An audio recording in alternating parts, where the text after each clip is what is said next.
Hey guys, so I wanted to show you an in-action recipe that I like to make. I can make it when I get home from work, or I can have my husband make it just because it's super simple. There's not a lot of ingredients, and I just wanted to show you an in-action version. So it's not this is super quick, here's 100 ingredients, and then it's just not feasible for working moms or even stay-at-home moms that just don't have the time and you're running around with your kids and stuff. So here is a quick, it's flank steak and broccoli. You can either do snow peas or broccoli. I prefer broccoli recipe. So to start, you'll want flank steak, thinly sliced. I like my big pot over here. I actually have my broccoli boiling right now, so then when the meat's ready, I just toss it all in together. So it's best to serve hot.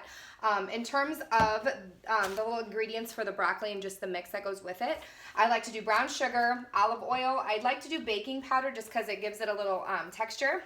I have rice vinegar, soy sauce, ground ginger, minced garlic, and white sesame seeds.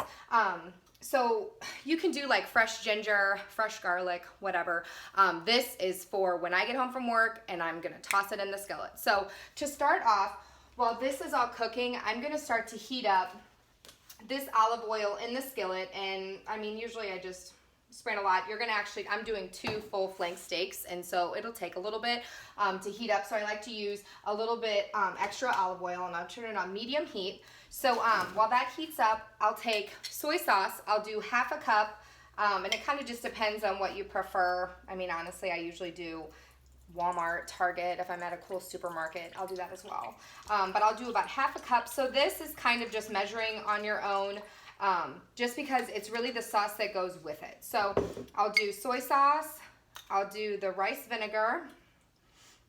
And this I usually do about 3 tablespoons or so. My cooking is really a lot of 3 tablespoons, 2 tablespoons, a little bit of this, a little bit of that. So that's really where I'm at. So ground ginger, I'll do about 2 to 3 tablespoons. As you can see, this isn't like a measuring game, so that's not what we're doing here. And then I like to do some sesame seeds. So the broccoli and flank steak, it's a little hit and miss with sesame seeds, but I love them and I love the taste of them. I think it adds a little bit of texture. And most people that I talk to, they like to do that. And so I like to add it in. So I'm adding in the minced garlic right now. And I usually do 2 to 3 tablespoons. I am a heavy garlic person, so I'm, always adding it. And then, it always smells great. So baking powder, I do 2 to 3 tablespoons, the same thing.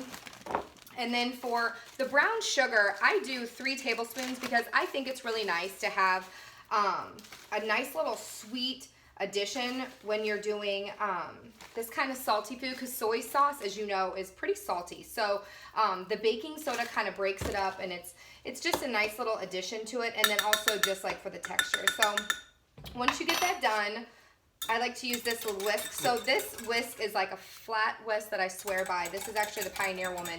But I really like the flat ones because when it's in the bottom of a pan or a skillet, you can just stir it from the bottom. I actually use it a lot for whisking eggs just because it gets really low and all that kind of stuff. So by now, I think that this is probably good. So what I like to do is I have these all finely sliced up, as you can see. Hopefully it doesn't go down. I don't have any seasoning on them because I think that it'll just be nice to cook them with the seasoning on them. And I did not add, you'll notice I did not, holy moly.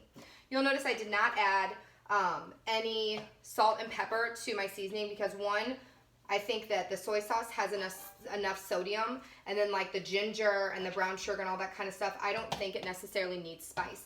And truthfully, my girls don't really like spice, so I'm not going to waste my time cooking that if they're not going to eat it. So what I'll do is I'll lay these in flat layers and let them kind of sizzle and cook.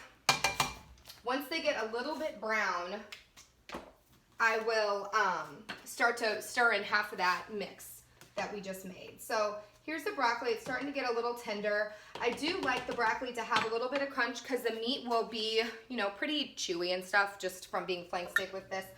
So what I'll do is I'll pour half of the mixture in here. And obviously, if you end up using more than half, or if you want it to be a little more watered down or, liquidated, I think that you can go ahead and just do that and not really worry about it. And you can always make some more sauce just because you have all the ingredients here, and truthfully it's just going to mix in with the broccoli and stuff like that. So what you go ahead and do is you'll let this cook for a little bit. It might take a couple minutes. You'll just kind of hang tight, and once it gets really brown, you're going to start to kind of flip it on both sides because you want it to really cook on both sides and get nice and brown. And then once it's done, you will fold in the drained broccoli, toss it in here. You'll put the other half of the sauce in there, stir it up, and then I serve it on top of brown rice, white rice, mashed potatoes, whatever your family calls for. We had mashed potatoes last night with Italian beef. So tonight I'll probably do rice. If you're trying to be kind of more health conscious, just don't worry about a carb. The carbs fill up my girls. So what I would do is go ahead and fold it in, toss it on top of the rice, and then that's it. So I'll post a picture whenever it finishes, and this is my quick like 10 to 15 minute dinner that I can whip up when I get home. Not a lot of ingredients. And so I hope this is helpful, and let me know if you guys try it. Thanks.